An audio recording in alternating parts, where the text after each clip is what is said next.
अस्सलाम वालेकुम, welcome back to my channel from Tokyo Japan. मैं इस टाइम पे जापान हूँ, अपने दोस्त इमरान खालिद भट्टी साहब के साथ मैं इस टाइम पे जापान में हूँ। और आज की वीडियो में आपके साथ मैं डिस्कस करना चाहता हूँ कि जापान की इमिग्रेशन कैसी है, कि एयरपोर्ट पे आपसे क्या क्वेश्चंस होते हैं, हमसे बेसिकली क्या क्वेश्चंस हुए, हमारा एक्सपीरियंस कैसा रहा जापान के बारे में।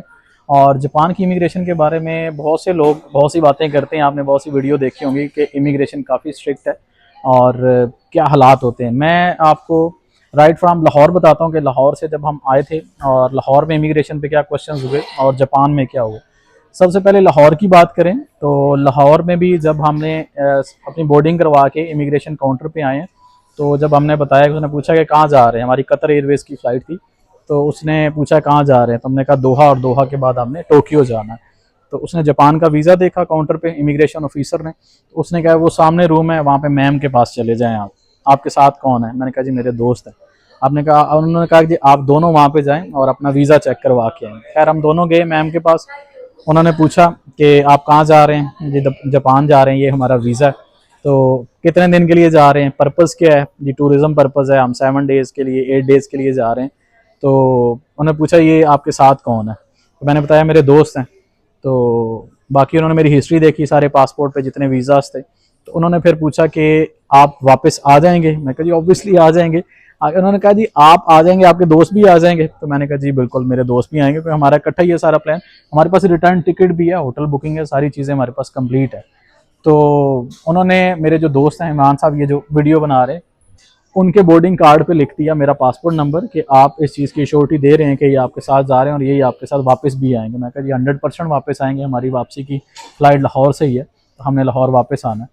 तो ये एक्सपीरियंस रहा पाकिस्तान में। और ये शॉर्टली जो उन्होंने पूछा हमसे पाकिस्तान इमिग्रेशन ऑफिसर्स ने।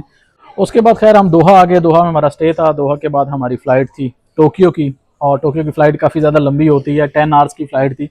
10 घंटे के बाद हम इमिग्रेशन पर पहुँचे टोक्यो एयरपोर्ट पे। नरीता एयरपोर्ट था बेसिकली जिस पे हम आए हैं।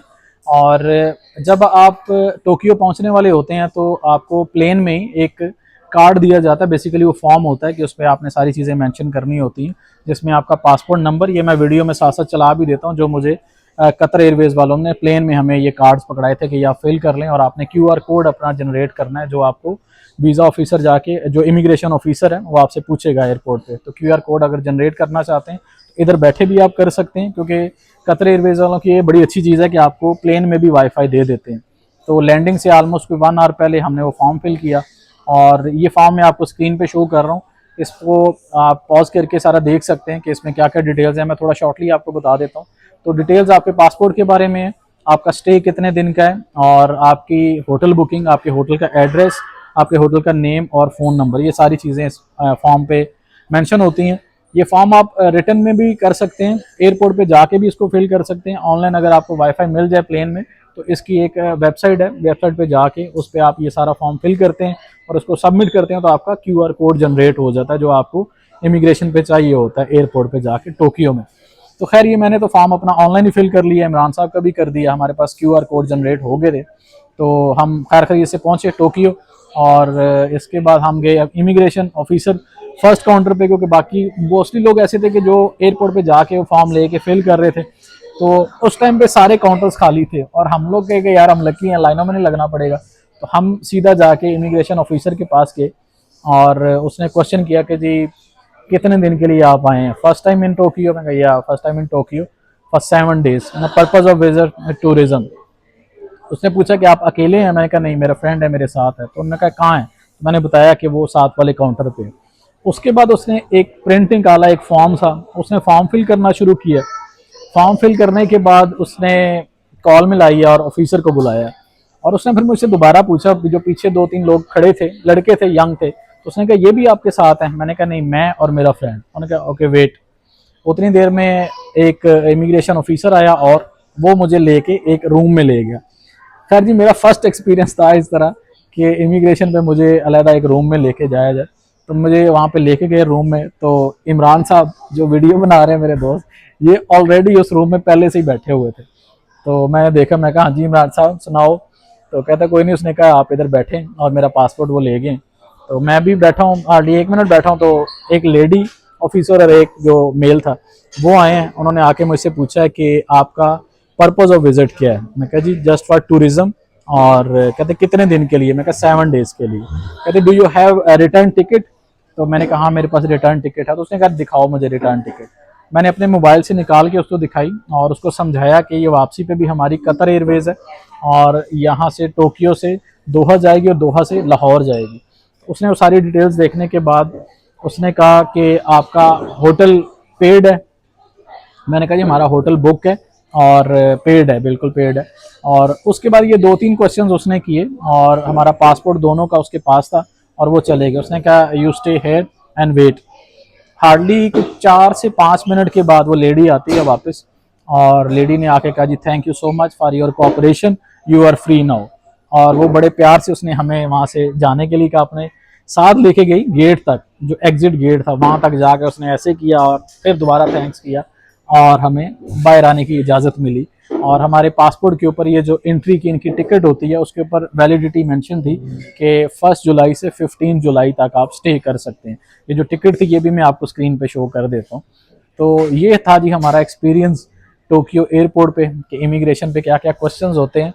इमिग्रेशन वाकई इनकी टफ है क्योंकि हम काउंटर पे भी सबसे पहले पहुंचे और उस रूम में भी सबसे पहले पहुंचे, उसके बाद कम से कम कोई 8-10 लोगों को और भी लेके वो आ रहे थे। मीन्स के इमिग्रेशन टफ है। वो डिफरेंट कंट्री से लोग आए हुए थे, ज़रूरी नहीं है कि ये पाकिस्तानियों को ही रोकते हैं। उसमें मुझे लग रहा था कि हर नेशनैलिटी का बंदा है, तो ये पूछते हैं, प्रॉपर सारी चीज़ें पूछते हैं। क्योंकि मुझे इस चीज़ का भी एक्सपीरियंस है कि मेरे क्लाइंट्स कुछ सऊदी अरेबिया से या यूएई से, उन लोगों ने भी विजिट किया। इनफैक्ट लास्ट मेरे एक क्लाइंट है, वो मुझे बता रहे थे कि उनका दोस्त आया था और उसको इन्होंने वापस भेज दिया था, शायद उन्हें प्रॉपर सेटिस्फाई नहीं कर पाया। तो आपको 2-3 चीज़ें आपने मस्ट करनी है, ये टिप्स हैं आपके लिए। रिटर्न टिकट आपके पास होनी चाहिए कंफर्म कि किस डे की आपकी वापसी है। होटल बुकिंग आपकी पेड होनी चाहिए, पे एट प्रॉपर्टी आपने बिल्कुल नहीं करना, होटल बुकिंग आपकी पेड होनी चाहिए। हालांकि हमारा टोटल जो ट्रिप है वो 8 डेज का है, 8 दिन का, लेकिन जो पेड होटल बुकिंग मैंने लगाई थी वो सिर्फ 3 दिन की थी। 3 दिन हमारा एक होटल में स्टे था और उसके बाद हमने वो चेंज करना था, लेकिन वो पेड था। उन्होंने आई थिंक सो उसको चेक किया होगा, उस पर फ़ोन नंबर भी आप मेंशन करते हैं जो कार्ड ये देते हैं, तो शायद उन्होंने फ़ोन करके चेक किया होगा ये वाकई पेड है और इनके नाम की बुकिंग है। तो ये 2-3 चीज़ें आपने लाजमी करनी है, पर्पज़ अपना क्लियरली बताना है। उसके अलावा अगर ये पूछते हैं कि आपने कौन कौन सी जगह विजिट करनी है तो जगहों के आपको नाम ज़रूर पता होना चाहिए। मुझसे उसने जगह नहीं पूछी, जस्ट इतना उसने ज़रूर पूछा था कि आपका पर्पज़ ऑफ विजिट क्या है। मैंने बताया जी टूरिज़्म और 7 डेज़ के लिए हम आए हैं। तो ये कुछ बातें हैं जो आपके जहन में बिल्कुल होनी चाहिए। और जापान का वीज़ा मिल जाता है, लेकिन जो इमिग्रेशन है ये भी क्लियर करना थोड़ा सा मुश्किल है। मुश्किल इन सेंस के आपके पास ये सारी चीज़ें होनी चाहिए, आपको इन्फॉर्मेशन होनी चाहिए कि अगर मुझसे ये क्वेश्चन होते हैं तो मैंने आगे से इसका ये आंसर करना है। तो अगर आप कॉन्फिडेंट होते हैं, आपके पास चीज़ें पूरी होती हैं, तो आपको इमिग्रेशन इजीली क्लियर कर देती है। अगर आपके पास इनमें से कोई चीज़ भी कम है या रिटर्न टिकट नहीं है, होटल बुकिंग पेड नहीं है, या आपका जो प्लान है वो क्लियर नहीं है, तो फिर ये आपको एंट्री बिल्कुल नहीं देंगे। उसी टाइम पे एयरपोर्ट से ही आपको ये वापस भेज देंगे। तो ये थी जी आज की वीडियो जापान इमिग्रेशन के बारे में। होपफुली आज की वीडियो आपके लिए इन्फॉर्मेटिव रही होगी। वीडियो अच्छी लगी है तो वीडियो को लाइक ज़रूर करें और इस तरह की मज़ीद इन्फॉर्मेटिव वीडियोस देखने के लिए चैनल को भी सब्सक्राइब कर सकते हैं ताकि आने वाली वीडियोस आपको मिलती रहे। Thank you so much for watching. Allah हाफिज़।